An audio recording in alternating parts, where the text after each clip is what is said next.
সমাচার তার 1 অধ্যায় 18 থেকে 25 পদ আমরা পাঠ করছি। অন্যান্য করেসপন্ডিং যে সমস্ত শাস্ত্রাংশ রয়েছে সেগুলো আমরা দেখব। তবে আমরা প্রথমত শুরু করি মথি লিখিত সুসমাচার তার 1 অধ্যায় 18 থেকে 25। সেখানে লেখা রয়েছে, যীশু খ্রিস্টের জন্ম এই রূপে হইয়াছিল।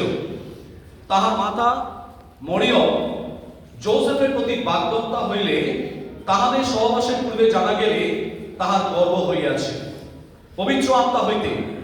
আর তাহার স্বামী যোসেফ ধার্মিক হওয়াতে ও তাহাকে সাধারণের কাছে নিন্দার পাত্র করিতে ইচ্ছা না করাতে গোপনে ত্যাগ করিবার মানুষ করিলেন। তিনি এই সময় সকল ভাবিতেছেন, এমন সময় দেখো প্রভুর এক দূত স্বপ্নে তাহাকে দর্শন দিয়া কহিলেন, যোসেফ, দাউদ সন্তান, তোমার স্ত্রী মরিয়মকে গ্রহণ করিতে ভয় করিও না, কেননা তাহার গর্ভে যাহা জন্মিয়াছে তাহা পবিত্র আত্মা হইতে হইয়াছে। আর তিনি পুত্র প্রসব করিবেন এবং তুমি তাহার নাম যীশু ত্রাণকর্তা রাখিবে, কারণ তিনি আপন প্রজাদিগকে তাহাদের পাপ হইতে ত্রাণ করিবেন। এই সকল ঘটিল যেন ভাওবাদী দ্বারা কথিত প্রভুর এই বাক্য পূর্ণ হয়। দেখো সেই কন্যা গর্ভবতী হইতে হইবে এবং পুত্র প্রসব করিবে এবং তাহার নাম রাখা যাইবে ইমানুয়েল, অনুবাদ করিলে ইহার অর্থ আমাদের সহিত ঈশ্বর। পরে যোসেফ নিদ্রা হইতে উঠিয়া প্রভুর দূত তাহাকে যেরূপে আদেশ করিতে করিয়াছিলেন সেই রূপ করিলেন, আপন স্ত্রীকে গ্রহণ করিলেন। আর যে পর্যন্ত তিনি পুত্র প্রসব না করিলেন সেই পর্যন্ত যোসেফ তাহার পরিচয় লইলেন না, আর তিনি পুত্রের নাম যীশু রাখিলেন। গত সপ্তাহে আমি বলেছিলাম যে এই পুরো মাসটা আমি বিভিন্ন বাইবেলের বিশেষ করে যিশুর জন্মের সঙ্গে রিলেটেড যে সমস্ত গুরুত্বপূর্ণ চরিত্রগুলো আছে আমি সেই নিয়ে আলোচনা করব। তো প্রথম সপ্তাহে আমি মরিয়মকে নিয়ে আলোচনা করেছি। দ্বিতীয় সপ্তাহে আমি তার পার্থিব পিতা যোসেফকে নিয়ে আলোচনা করতে চাই। আর আমরা সকলেই ঘটনাটি সম্বন্ধে অবগত রয়েছি। ঘটনাটি কি? ঘটনাটি হচ্ছে এই যে সেই সময়টা ছিল বড়ই কঠিন। কারণ বিবাহ বহির্ভূত ভাবে যদি কোনোভাবে তারা সন্তান সম্ভবা হয়ে পড়ে তাহলে সেই যুগের নিয়ম অনুসারে তাদেরকে পাথর ছুঁড়ে মারার সেই ব্যবস্থা রীতি রেওয়াজ প্রচলিত ছিল। আর সেই জায়গায় দাঁড়িয়ে যখন মরিয়মের এরকম অবস্থা হলো তখন ইতিমধ্যে তার কিন্তু বিয়ের সমস্ত দিনক্ষণ তারিখ একেবারে পাকা, দুই ফ্যামিলির মধ্যেও একটা সম্পর্ক হয়ে গিয়েছে এবং তারা একে অপরের জন্য প্রতীক্ষা করছে, তারা ওয়েট করছে কবে বিয়ে হবে। আর তার মধ্যে মরিয়মকে এসে স্বর্গদূত গাব্রিয়েল এসে বললেন সমস্ত বৃত্তান্ত এবং তাকে কি করতে হবে। এবং তারপরে কিছু পরে জানা গেল যে মরিয়মের গর্ভ হয়েছে। এবং তারপরে যোসেফ যখন জানতে পারলেন, যোসেফ স্বভাবতই যে তার খুব খারাপ লেগেছিল এটা বলার অপেক্ষা রাখে না। যে কোনো ছেলে বা যে কোনো পুরুষ যদি জানতে পারে বিয়ের আগেই তার স্ত্রী বা তার ভাবী স্ত্রী যে গর্ভবতী হয়েছে, স্বভাবতই একজন রক্ত মাংসের মানুষ হিসেবে কিন্তু খারাপ লাগারই কথা। যোসেফেরও তাই লেগেছিল। কিন্তু যোসেফ খুবই ভদ্রচিত মানুষ ছিলেন, খুবই জেন্টেল প্রকৃতির মানুষ ছিলেন। সেই কারণেই তিনি মরিয়মের কোন রকম পাবলিক হেনস্থা বা পাবলিক ডিসগ্রেস করার কোনো চেষ্টা উনি করেননি, বরং তাকে সম্মানে বিদায় জানাতে চেয়েছিলেন। এবং সেই কারণেই এখানে বলা হয়েছে যে মনে মনে তিনি স্থির করলেন যে সাধারণের কাছে নিন্দার পাত্র করিতে ইচ্ছা না করাতে গোপনে ত্যাগ করিবার মানুষ করিলেন। তার মানে গোপনে তিনি তাকে ত্যাগ করবেন, তাকে ছেড়ে দেবেন, এই ধরনেরই তিনি সিদ্ধান্ত নিয়েছিলেন। যখন এইরকম মনের মধ্যে আন্দোলন চলছে, যখন এইরকম মনের মধ্যে চিন্তা ভাবনা চলছে, তখনই দেখা গেল স্বর্গদূত তার কাছে এসে হাজির হলেন এবং তাকে বললেন, মরিয়ম তুমি যোসেফ তুমি মরিয়মকে স্ত্রীরূপে গ্রহণ করতে লজ্জা বোধ করো না, ভয় করো না, কারণ যা হয়েছে পবিত্র আত্মার আবেশেই হয়েছে। তাই পবিত্র আত্মার এবং ঈশ্বরের পরিকল্পনা অনুসারী হয়েছে। তাই তুমি এটাকে গ্রহণ করতে বা মরিয়মকে গ্রহণ করতে এবং মরিয়মের যে গর্ভে যে শিশুটি রয়েছে সেই শিশুকে গ্রহণ করতে তুমি লজ্জা পেও না, ভয় পেও না, দ্বিধা বোধ করো না। তারপরে আমরা জানি এবং 25 পদ পর্যন্ত লেখা রয়েছে যে কিভাবে নিজের স্ত্রীকে গ্রহণ করলেন এবং সেই সন্তানকে নিজের পুত্ররূপে গ্রহণ করলেন, এবং যেভাবে যেভাবে ঈশ্বরের দূত, স্বর্গদূত যেভাবে যেভাবে তাকে নির্দেশ দিয়েছিলেন সেইভাবে তিনি কাজ করেছেন। এই যে যোসেফের জীবন, এই যোসেফের জীবন থেকে আমরা 5টি শিক্ষা আমরা লাভ করতে পারি আজকে। সেই 5টি গুরুত্বপূর্ণ, বিশেষ গুরুত্বপূর্ণ শিক্ষা আমাদের জীবনে যোসেফের মধ্য দিয়ে আমরা কিন্তু লাভ করতে পারি। এই যোসেফের জীবন থেকে, যোসেফ, হু ওয়াজ যোসেফ, আমি বলছি না সেই পুরাতন নিয়মের যোসেফের কথা, আমি বহুবার সেই সম্বন্ধে প্রচার করেছি, কিন্তু যোসেফ নামটা ছিল জিউদের ক্ষেত্রে অত্যন্ত একটা কমন নাম। যেমন জিসাস নামটা অত্যন্ত কমন নাম ছিল, সেই কারণে জিসাইও এবং তারপরে জিসাইও এবং জিসাস কথাটা কিন্তু মোরলেস একই, কিন্তু তথাপি এখানে একটু আলাদা করার জন্য এখানে অ্যাংলিসাইজ ভার্সনগুলোকে এমন ভাবে করা হয়েছে, ইংরেজিতে এমন ভাবে লেখা হয়েছে যাতে দুজন ব্যক্তিত্বকে আলাদা আলাদা ভাবে চেনা যায়। তেমনি ভাবে যিশু নামটা যেমন খুব কমন একটা নাম ছিল, তেমন ভাবে এই যোসেফ নামটাও কিন্তু সেই সময় খুবই কমন একটা নাম ছিল। তাই Joseph, the father, the earthly father of Jesus, আমি তার কথা বলছি। এবং সেই যোসেফের জীবন থেকে আমরা 5টি শিক্ষা আজকে লাভ করতে চলেছি। তার মধ্যে প্রথম যে বিষয়টা হচ্ছে যোসেফের জীবনে বাধ্যতা এবং ঈশ্বরের পরিকল্পনার উপরে তার সম্পূর্ণ আস্থা। আরেকবার বলি, বাধ্যতা এবং ঈশ্বরের পরিকল্পনার উপরে তার সম্পূর্ণ আস্থা, obedience and the complete trust upon God's plan। অনেক সময় যোসেফ কি করা হয়েছে, যোসেফ তিনি তার জীবন দিয়ে তিনি দেখাচ্ছেন যে ঈশ্বরের পরিকল্পনায় সর্বশ্রেষ্ঠ। তিনি দেখাচ্ছেন গড ইজ সোভারেন, অর্থাৎ ঈশ্বর হচ্ছেন সার্বভৌম, তার পরিকল্পনার উপরে কারো হাত চলে না। এখানে যোসেফের তার মনের মধ্যে একটা ভীষণ বাসনা ছিল, তার মনের মধ্যে তিনি চিন্তা করছিলেন তার বিয়ে হবে, একটা ছেলে বা মেয়ে যখন তারা বিয়ে হয়, যাদের বিয়ের কথাবার্তা হয়, তখন দেখবেন অনেক সময় মনে মনে তাদের খুব আনন্দ হয়। এটা খুব স্বাভাবিক ব্যাপার, ঈশ্বর এভাবেই আমাদেরকে সৃষ্টি করেছেন।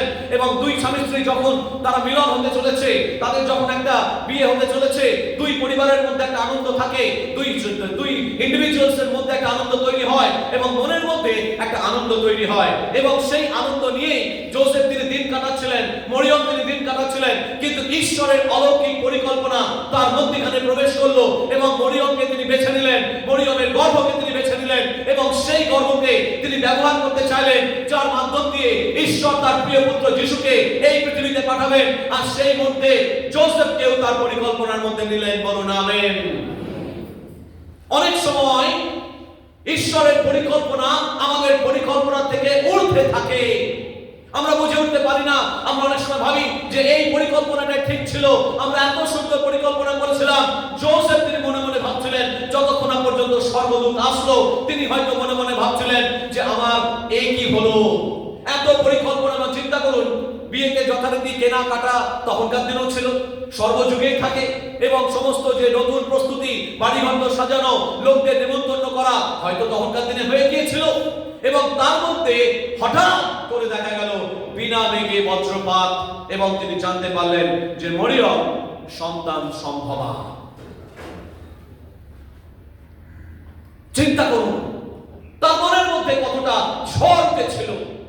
তিনি এক পরিকল্পনা করেছিলেন, তিনি একরকম ভাবে চিন্তা ভাবনা করেছিলেন, তিনি একরকম ভাবে তার মনের পরিকল্পনাগুলোকে, চিন্তা ভাবনাগুলোকে তিনি সাজাচ্ছিলেন। এবং হঠাৎ করে বিনা মেঘে বজ্রপাতের মতো দুম করে এমন একটা নিউজ, এমন একটা খবর তার সমস্ত চিন্তা ভাবনাগুলোকে বোধহয় না, নিশ্চিতভাবে বলা যায় ওলট পালট করে দিয়েছিল। তার মনের আনন্দকে হরণ করেছিল, সমস্ত কিছুকে এলোমেলো করে দিয়েছিল। তথাপি তিনি অত্যন্ত শান্ত প্রকৃতির এবং ভদ্র মানুষ ছিলেন। সেই কারণে মরিয়মকে তিনি পাবলিক ডিসগ্রেস থেকে, জনসমক্ষের অপমান থেকে, চূড়ান্ত নিন্দা এবং লাঞ্ছনা থেকে তিনি তাকে বাঁচাতে চেয়েছিলেন। তাই তিনি নীরবে, সাইলেন্টলি তাকে ত্যাগ করার বাসনা করলেন। তার মধ্যে ঈশ্বর তাকে বললেন যে তুমি ভয় পেও না, কারণ এটা ঈশ্বর থেকে হয়েছে। আর সেই মুহূর্তে চিন্তা করুন, তিনি বিশ্বাস করলেন। এইখানে যোসেফের বাধ্যতার কথা আসে। যোসেফকে যখন স্বর্গদূত বলল যে তুমি এই শিশুকে গ্রহণ করতে এবং মরিয়মকে স্ত্রীরূপে স্বীকৃতি দিতে তুমি লজ্জা পেও না, ভয় পেও না। যোসেফ কিন্তু না শুনতেও পারতেন। যোসেফ কিন্তু বলতে পারতেন আমি এটা বিশ্বাস করি না। যোসেফ কিন্তু বলতে পারতেন আমি এটা মেনে নিতে পারবো না, যে আমি যাকে বিয়ে করিনি তাকে কি করে আমি মেনে নেব আমার স্ত্রী রূপে। যোসেফ কিন্তু তা করেননি। প্রথমত তিনি যেটা করলেন, তিনি ঈশ্বরের বাক্যে বাধ্য হলেন। বলুন আমেন। তিনি মেনে নিয়েছিলেন যে গড ইজ সভরেন, ঈশ্বর আমাদের পরিকল্পনার ঊর্ধ্বে অবস্থান করেন। বলুন আমেন। আমরা অনেক সময় আমাদের মতো করে মনে মনে পরিকল্পনা সাজাই, আমরা অনেক সময় বিভিন্ন ভাবে পরিকল্পনা সাজাই, কিন্তু ঈশ্বরের পরিকল্পনা সর্বপরিকল্পনার ঊর্ধ্বে। আর সেই কারণেই যোসেফ সেই দিন সেই কথাটা স্বীকার করেছিলেন। দাউদ যখন যাকে বলা হয়েছিল, সেই স্বর্গদূতেরা এসে যখন তাকে বলল যে তুমি গ্রহণ করো, তিনি ঈশ্বরের পরিকল্পনার কাছে নিজের পরিকল্পনাকে সঁপে দিলেন। বলুন আমেন।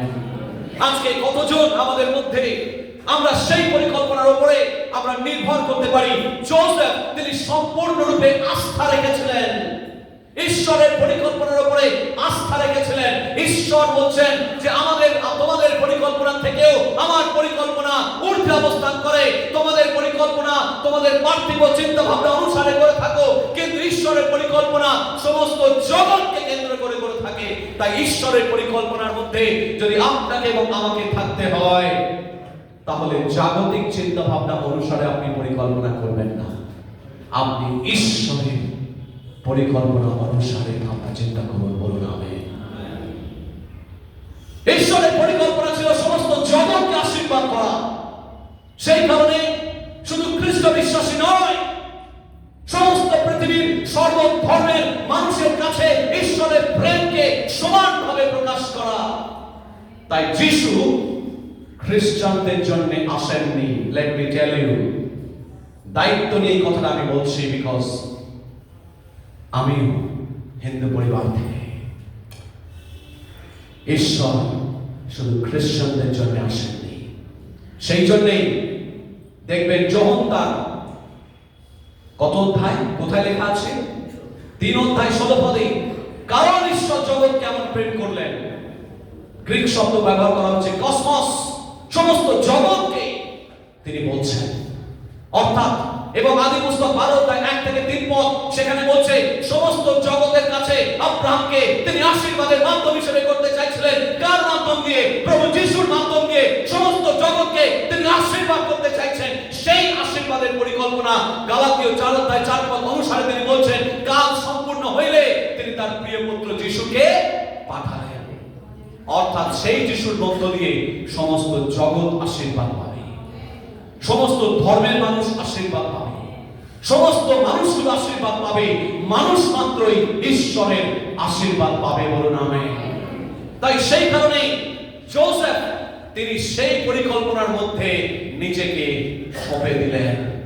তিনি নিজের পরিকল্পনাকে আর নিজের জন্য রাখেননি। যোসেফ তিনি জনসমক্ষে সমস্ত জগতের পরিকল্পনার কাছে, ঈশ্বরের মঙ্গলকারী পরিকল্পনার কাছে তিনি নিজেকে সঁপে দিয়েছিলেন। প্রিয় ভাই বোন, আজকে কতজন আপনি বলছেন প্রভু আমি যোসেফের মতো হতে চাই, কারণ প্রভু আমি আমার চিন্তা ভাবনাগুলোকে তোমার সমস্ত জগতের, কারণ ঈশ্বরের চিন্তা ভাবনা সমস্ত জগৎ কেন্দ্রিক। সেই জগৎ কেন্দ্রিক পরিকল্পনার মধ্যে আপনি কি যোসেফের মতো নিজেকে সঁপে দিতে চান? যদি সঁপে দিতে চান, প্রভুকে বলুন, প্রভু আমার পরিকল্পনা থেকেও আমি বিশ্বাস করি তোমার পরিকল্পনা ঊর্ধ্বে অবস্থান করে। তাই প্রভু তোমার পরিকল্পনার কাছে আমি নিজেকে সঁপে দেব। যখনই স্বর্গদূত তাকে বলল, সঙ্গে সঙ্গে যোসেফ তিনি নিজেকে বিশ্বাস করলেন এবং ঈশ্বরের পরিকল্পনার উপরে সম্পূর্ণ আস্থা রাখলেন। আস্থা যে রাখলেন তার প্রমাণ হচ্ছে এরপর যা যা তাকে করতে বলা হয়েছিল তিনি সেইভাবে তিনি করেছেন। তার মানে ঈশ্বরের পরিকল্পনার মধ্যে যখন আপনি প্রবেশ করবেন, তখন জানবেন আপনি সেই মতো কাজ করবেন। অর্থাৎ ঈশ্বরের বাক্যের উপরে সম্পূর্ণ বিশ্বাস, ভক্তি এবং আস্থা রাখবেন এবং আপনি বাধ্য হবেন। দ্বিতীয়ত যোসেফের জীবন থেকে আমরা দেখতে পাই যোসেফ এই মুহূর্তে একটা উল্লেখযোগ্য ভাবে রিমার্কেবলি একটা সাহস দেখিয়েছেন। ভেবে দেখুন, সময়টা কিন্তু 2024 ছিল না, সময়টা ছিল ফার্স্ট সেঞ্চুরি, আর্লি পার্ট। শুধু আর্লি পার্ট বলবো না, একদম আর্লিয়েস্ট পার্ট। ইতিহাসবিদরা বলেন যে যিশুর জন্ম হয়েছিল 4 BC তে। কততে? 4 BC। বিসি মানে কি? Before Christ. খ্রিস্টাব্দ নয় কিন্তু, খ্রিস্টপূর্বাব্দ, মানে খ্রিস্টের জন্মের পূর্বে। তার মানে যিশুর জন্ম হচ্ছে একবারে ফার্স্ট সেঞ্চুরির আগে। ইতিহাসবিদরা তাই বলে। Most of the scholars are of the opinion যে Jesus was born in 4 BC।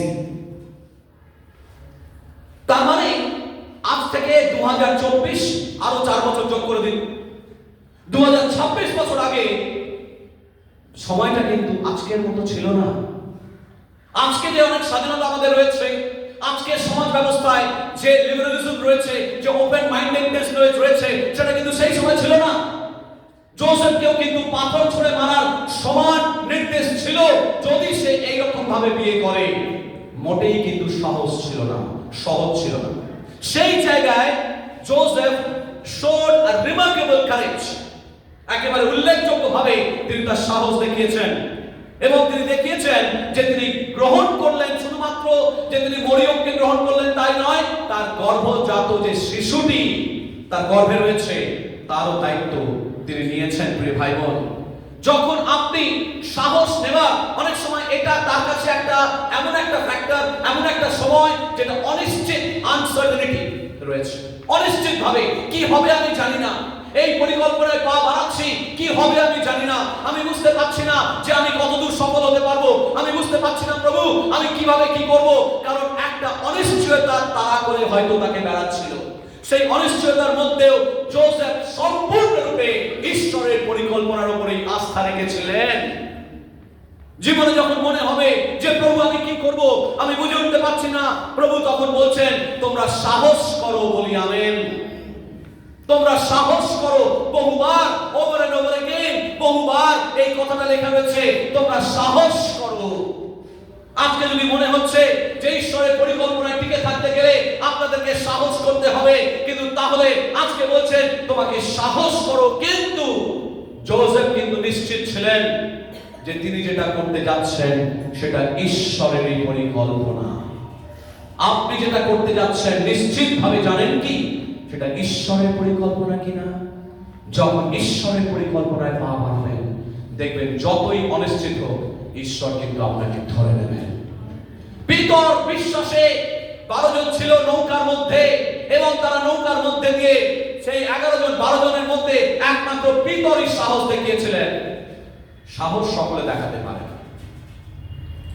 সকলে বাংলায় একটা আমরা প্রবাদ বাক্য শিখেছিলাম, গড্ডালিকা প্রবাহ। গড্ডালিকা প্রবাহ মানে যেদিকে সবাই যায় আমিও সেই দিকেই যাই। কিন্তু ঈশ্বরের বাক্য বলছে জগৎ যেদিকে যায় আমি সেদিকে যাই না, বলি আমেন। তাই জগতের গড্ডালিকা প্রবাহের মধ্যে আমরা পা বাড়াবো না। এখানে কিন্তু গড্ডালিকা প্রবাহের মধ্যে জোসেফও পা বাড়াতে পারতেন, কিন্তু ঈশ্বরের পরিকল্পনা শামিল হলে আপনি কিন্তু জগতের গড্ডালিকা প্রবাহের মধ্যে পা বাড়াতে পারবেন না। যখনই আপনি গড্ডালিকা প্রবাহের সঙ্গে যাবেন না, আপনাকে আপাতদৃষ্টিতে মনে হবে আপনার ভবিষ্যৎ বুঝি অনিশ্চিত হয়ে পড়ল। কোন অনিশ্চয়তা আপনাকে তাড়া করে বেড়াচ্ছে। এইখানে 12 জন শিষ্যের মধ্যে সকলে কিন্তু সাহস করতে পারেনি, যদিও এই 12 জন শিষ্যই কিন্তু যিশুর সঙ্গে ছিল। এবং এই 12 জন শিষ্যের মধ্যে একজন, কতজন? রেশিওটা কিরকম দাঁড়ালো? হ্যাঁ, 11:1 11:1। 11 জনের মানে 12 জনের মধ্যে কেবল একজন বিশ্বাসে পা বাড়িয়েছে। ওই বিশ্বাসে যে পা বাড়াবে তাকেই ঈশ্বর ধরবেন। প্রিয় ভাই বোন, 12 জন শিষ্যের বিষয় কিন্তু জল দিয়ে হাঁটেনি। যদি 11 জন হয়তো বিশ্বাসে যদি পা বাড়াতো, তারা 11 জনই জলের মধ্য দিয়ে হাঁটতো।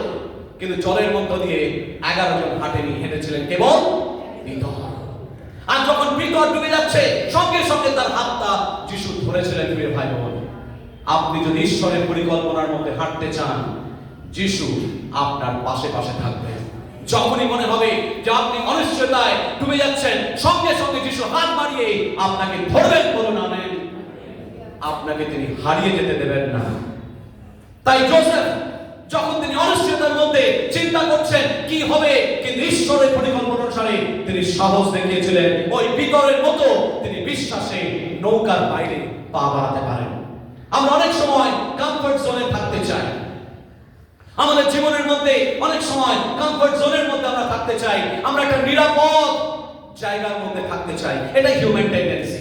হিউম্যান সাইকোলজি বলে সব সময় আমরা আমাদের ভবিষ্যৎকে সুনিশ্চিত করতে চাই।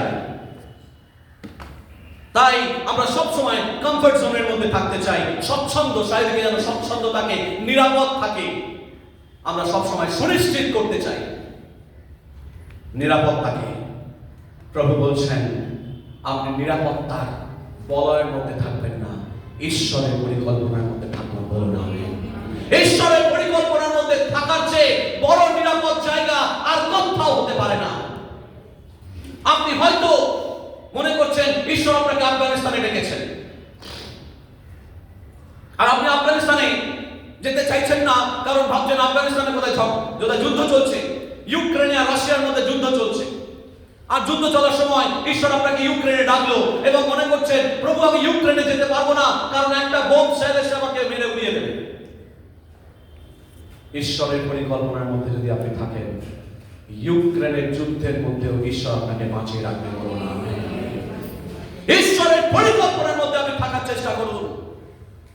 ঈশ্বরের পরিকল্পনার মধ্যে জোসেফ ছিলেন, ঈশ্বরের পরিকল্পনার মধ্যে মরিয়ম ছিলেন, ঈশ্বরের পরিকল্পনার মধ্যে যাদেরকে ঈশ্বর অলৌকিকভাবে ব্যবহার করেছেন এবং এমন অলৌকিকভাবে ব্যবহার করেছেন যে তাদের জন্য যিশু পৃথিবীতে আসতে পেরেছেন, বলুন আমেন। আপনার জীবনের মধ্যে যদি আপনার পরিকল্পনা ঈশ্বরের পরিকল্পনা যখন মিলেমিশে একাকার হয়ে যাবে, দেখবেন আপনার জীবনকে ঈশ্বর আশীর্বাদের মাধ্যম করছেন।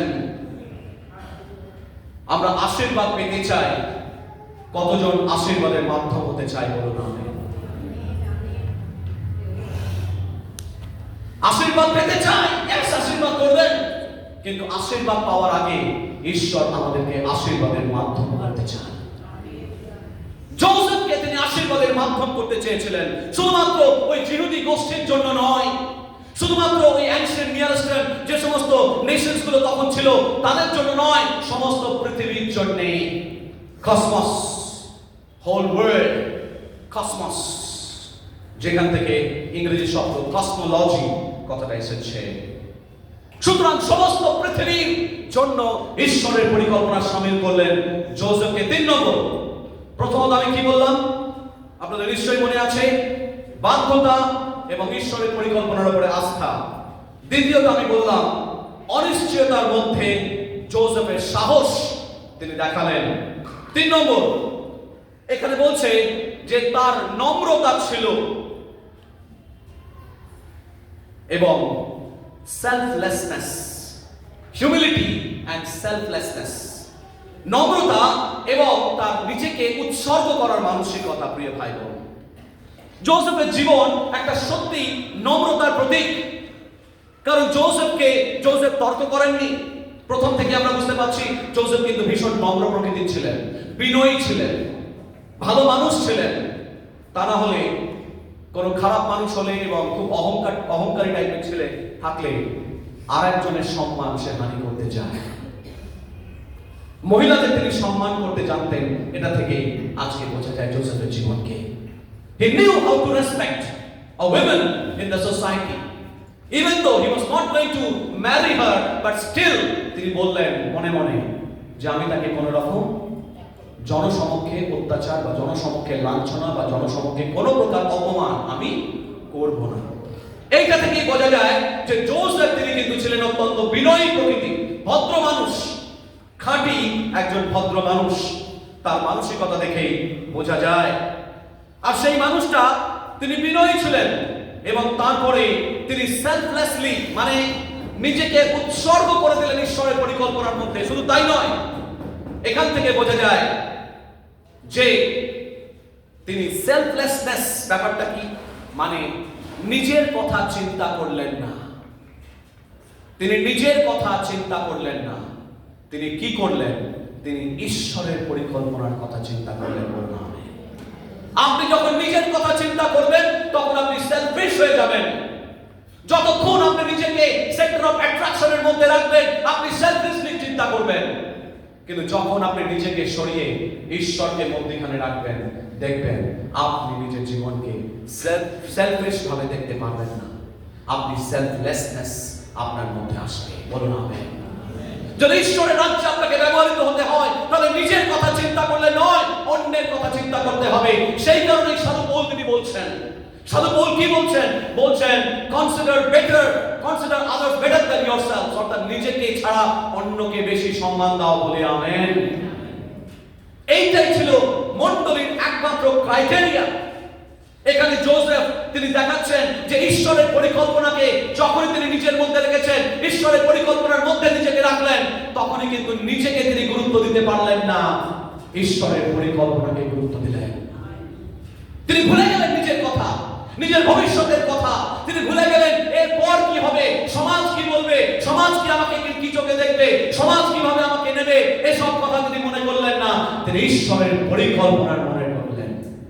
তখনই ঈশ্বর তাকে আরো অলৌকিকভাবে ব্যবহার করতে শুরু করলেন। প্রিয় ভাই বোন, কত বড় সম্মান! তিনি সমস্ত জগতের যিনি ত্রাণকর্তা তার পিতা হওয়ার সম্মান পেলেন। বলুন আমেন। সমস্ত জগতের যিনি পিতা তার জাগতিক পিতা হওয়ার সম্মান পেলেন। বলুন আমেন। এত বড় সম্মান তিনি পেলেন কারণ তিনি যদি সেদিন অস্বীকার করতেন, একবারের জন্য কল্পনা আমার সঙ্গে করুন, তিনি যদি সেদিন অস্বীকার করতেন, স্বর্গদূত তাকে বলেছে, তাহলে এত বড় সম্মান তিনি হয়তো কোনোদিনই পেতেন না। ঈশ্বরের পরিকল্পনার মধ্যে যদি আপনি থাকেন, ঈশ্বর আপনাকে বহু পরিমাণ আশীর্বাদ করবেন, যা আপনি কখনো ভাবতেও পারবেন না। 4 নম্বর, ফেথফুলনেস। যে দায়িত্ব তাকে দেওয়া হয়েছিল, বিশ্বস্ততা জোসেফের মধ্যে ছিল। অর্থাৎ তিনি শুধুমাত্র ঈশ্বরের পরিকল্পনার প্রতি বিশ্বস্ত থেকেছেন তাই নয়, নিজের স্ত্রীর প্রতি বিশ্বস্ত থেকেছেন, নিজের সন্তানের প্রতি তিনি বিশ্বস্ত থেকেছেন। অর্থাৎ জোসেফ এখানে একটা খাঁটি ভদ্র মানুষ, একটা উদাহরণস্বরূপ উঠে দাঁড়াচ্ছেন। জোসেফ শেখাচ্ছেন, যদিও তিনি তাকে তার সন্তানটা নয়, তার ঔরসগত সন্তানটা নয়, তথাপি তিনি মরিয়মকেও সম্মান দিলেন। তার দায়িত্ব, তার প্রতি যে কর্তব্য, যেভাবে ঈশ্বর বলে দিয়েছেন সেইভাবে তিনি তাকে করলেন এবং কোনরূপ ছোট করলেন না, কোনরূপ কোনোভাবে তাকে অসম্মানিত করলেন না, বরং তাকে নিজের স্ত্রী দিয়ে সম্মানিত করে তার সন্তানের প্রতি যা যা কর্তব্য জন্মলগ্ন থেকে এমনকি জন্মানোর আগে থেকেও তাকে নিয়ে যাচ্ছেন কোথায়? বেথলেহেমে। এবং বেথলেহেমের গোয়াল ঘরে যখন যিশুর জন্ম হচ্ছে মনে পড়ে, এবং গোয়াল ঘর নিয়ে আমি পরে প্রচার করব এই মাসে। সেই গোয়াল ঘর নিয়ে যখন আমরা দেখতে পাচ্ছি, সেই গোয়াল ঘরের মধ্যে একটা ছোট্ট একটা জায়গায়, অন্য কোনো জায়গায় তার জায়গা হলো না, একটা গোয়াল ঘরে একটা কি বলে জাবো পাত্রের মধ্যে, ইন আ মেঞ্জার। শব্দটা খুব সুন্দর, ফ্লাওয়ারি ল্যাঙ্গুয়েজ। কিন্তু ফ্লাওয়ারি যতই আমরা বলি না কেন, প্রকৃতপক্ষে বাস্তব ছবিটা ঠিক ফ্লাওয়ারি ছিল না। মেঞ্জার কাকে বলা হয়? আমরা জাবো পাত্র বলি, খুব ভালো বাংলা, ফ্লাওয়ারি ল্যাঙ্গুয়েজ এগেন। কিন্তু বাস্তব ছবিটা ওই রকম নয়।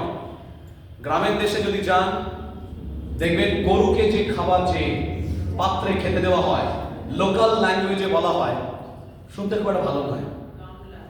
গামলা তো অনেক ভালো শব্দ। পাতনা না, পাতনা কে বলছে? পাতনা পাতনা বলে, পাতনা বলে। যারা গ্রামে গেছেন, একেবারে রিমোট অঞ্চলে আমি গেছি, সেই জন্য আমি জানি ভালো শব্দ নয়। জাবো পাত্র তো অনেক ফ্লাওয়ারি, অনেক সুন্দর, অর্নামেন্টাল, একেবারে শুনতে খুব ভালো লাগে। কিন্তু লোকাল ল্যাঙ্গুয়েজগুলো মোটেই। এই জন্য লোকাল ল্যাঙ্গুয়েজে যখন বাক্য যে এই সুসমাজ যদি প্রচার করতে হয়, তাদেরকে ওই শব্দই ব্যবহার করতে হয়। চমকে যাবে। প্রভু যিশু যিনি জগতের উদ্ধারকর্তা, তিনি একটা পাতনার মধ্যে তিনি জন্মেছেন। চিন্তা করুন, সেই পরিস্থিতির মধ্যে আমি পরে প্রচার করবো এই নিয়ে।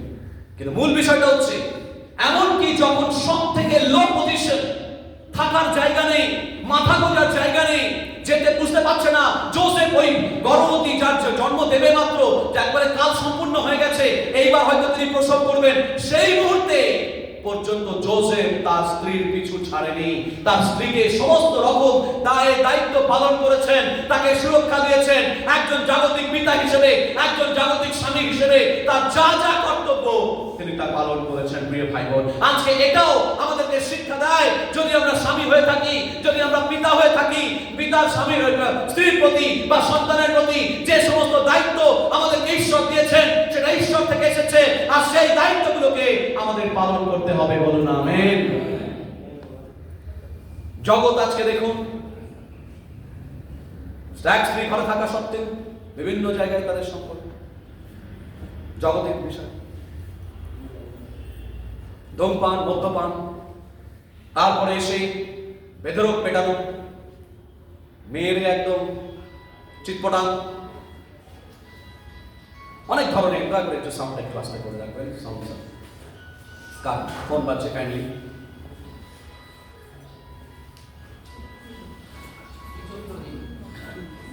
ফোনটা একটু বন্ধ করতে হবে। আমরা দেখতে পাচ্ছি যে আজকে দিনে, আজকের কনটেক্সটে যোসেফ এটা এমন একটা ক্যারেক্টার, এমন একটা চরিত্র, যে চরিত্রটাকে আমরা গ্রহণ করতে পারি। বলুন আমেন। একটা আদর্শ চরিত্র ঈশ্বরের কাছে, ঈশ্বরের দৃষ্টিতে যখন সেই চরিত্রকে আমরা রাখি, আমরা দেখতে পাই তিনি শুধু ঈশ্বরের পরিকল্পনার প্রতি বিশ্বস্ত ছিলেন না, তিনি তার পার্থিব দায়িত্বের প্রতিও বিশ্বস্ত ছিলেন। Last but not the least, 5 number, তিনি যা যা করেছেন তিনি নীরবে করে গেছেন।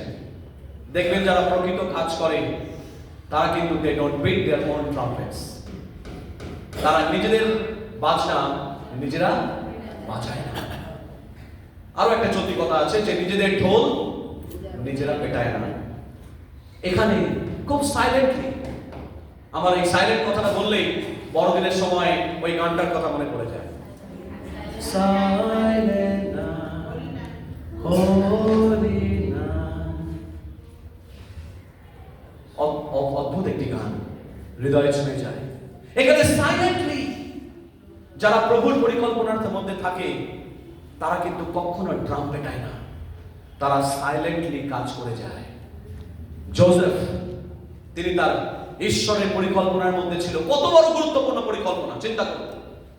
যদি যিশুকে মিশর দেশে না নিয়ে যাওয়া হতো তাহলে কি হতো?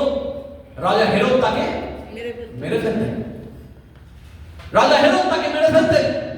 সেই শিশুকে বাঁচানোর জন্য আদেশ দিলেন স্বর্গদূত যে তুমি যাও, একে নিয়ে পলায়ন করো, একে নিয়ে পালিয়ে যাও। কোথায়? মিশরে। তিনি দায়িত্ব পালন করলেন, কিন্তু এত সুন্দরভাবে দায়িত্ব পালন করলেন কেউ কিছু টেরই পেল না। প্রিয় ভাই বোন, ঈশ্বরের পরিকল্পনায় যারা থাকে তারা সাইলেন্টলি কাজ করে যায়। আমি এত বছরের মিনিস্ট্রি জীবনে দেখেছি যারা যারা প্রকৃত কাজ করে তারা সাইলেন্টলি কাজ করে যায়, সাইলেন্টলি। আর তিনি তার লিডারশিপ দেখাচ্ছেন, তিনি তার নেতৃত্ব দেখাচ্ছেন সাইলেন্টলি, স্ট্রেংথ সাইলেন্টলি। আজকে প্রিয় ভাই বোন, আজকে যোসেফের মতো কতজন আমরা বলি প্রভু আমি যোসেফের মতো হতে চাই, আমার পরিকল্পনা নয় তোমার পরিকল্পনায় থাকতে চাই। প্রভু আমার পরিকল্পনাকে ছোট করে দেখছি, আমার চিন্তা ভাবনাগুলোকে ছোট করে দেখছি, প্রভু তোমার পরিকল্পনাকে আমি বড় করে দেখছি, তোমার মতো করে তোমার পরিকল্পনায় ইয়েস এবং আমেন বলছি। এবং প্রভু বলছি আমি তোমার রাজ্যের প্রতি বিশ্বস্ত থাকবো, আমার পরিবারের প্রতি বিশ্বস্ত থাকবো। প্রভু আমাকে যে যে দায়িত্ব তুমি দিয়েছো আমি সাইলেন্টলি আমি পালন করে যাব। আমাকে যে যত ক্ষুদ্র দায়িত্ব দেওয়া হোক না কেন আমি সেটা বিশ্বস্তভাবে পালন করে যাব। আমি যদি গানে বসছি, আমি যদি বাজাচ্ছি, আমি যদি যে কোনো কাজ করছি, আমি যদি যা কিছু আমাকে ঝাড় দেওয়ার কাজ হয়েছে, আমাকে সাজানোর কাজ বলেছে, প্রত্যেকটা কাজ সাইলেন্টলি আমি পালন করে যাব। I will not talk back, আমি তর্ক করব না, আমি সাইলেন্টলি আমি ফলো এভরিথিং। বিকজ যারা সাইলেন্টলি বাধ্যতায় চলেছে তাদের জীবনকে ঈশ্বর আশীর্বাদ না করে ছাড়েননি। বলুন না।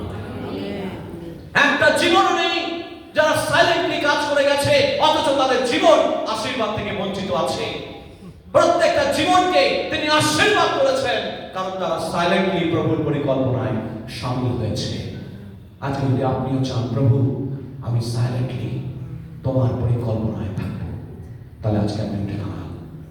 Thank you Jesus, thank you Jesus, thank you Jesus, thank you, thank you Jesus.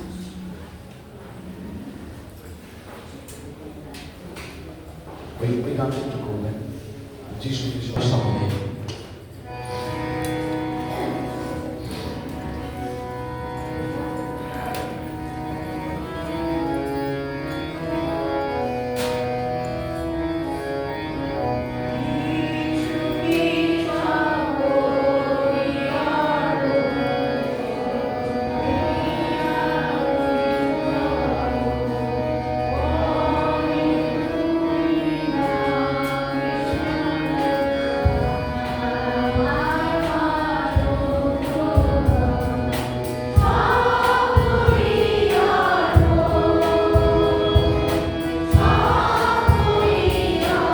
সব করি অন্তর,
থ্যাংক ইউ প্রভু, তোমায় ধন্যবাদ দিই তোমার বাক্যের জন্য। জোসেফের জীবন থেকে যা তুমি শেখালে, সেই জীবনকে সামনে রেখে প্রভু আমরা যেন তোমার কাছে, তোমার পরিকল্পনার কাছে সবে দিতে পারি নিজেদেরকে, নিজেদের জীবনকে এবং প্রভু সমস্ত কিছুকে তুমি আমাদেরকে ব্যবহার করো। এখন যখন প্রভুর ভোজে অংশগ্রহণ করছি, সেই প্রতিজ্ঞা নিয়ে আমরা যেন প্রভুর ভোজে অংশগ্রহণ করতে পারি। যিশু নামে চাই।